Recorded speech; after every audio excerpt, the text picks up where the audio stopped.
নিজের মৃত মায়ের ব্লু ব্যাজ ব্যবহার করে চাকরি হারালেন এক পার্কিং ট্রাফিক ওয়ার্ডেন। এই ট্রাফিক পার্কিং ওয়ার্ডেন এর কাজ ছিল ব্লু ব্যাজ জালিয়াতি ধরার, অথচ তিনি নিজেই ধরা দিলেন আরেক পার্কিং ওয়ার্ডেনের কাছে। সাউথ লন্ডনের হারোয়ের বাসিন্দা মিস্টার ডি পাটেল 2001 সালের ডিসেম্বর মাসে পার্কিং ওয়ার্ডেন হিসেবে কাউন্সিলে কাজ শুরু করেন।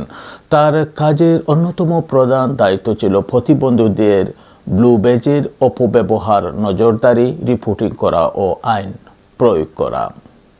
অথচ তিনি 2021 সালের 20 সেপ্টেম্বর নিজের মৃত মায়ের ব্লু ব্যাজ ব্যবহার করেন গাড়িতে। মা মারা গেছেন 4 মাস আগে।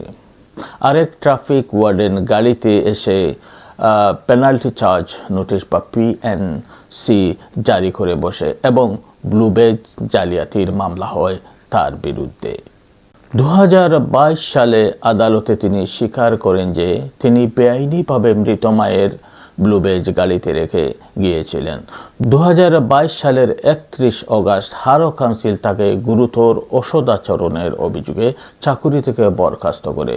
2026 সালের 12 জুন প্রকাশিত ট্রাইব্যুনাল রিপোর্টে এ তথ্য উঠে এসেছে।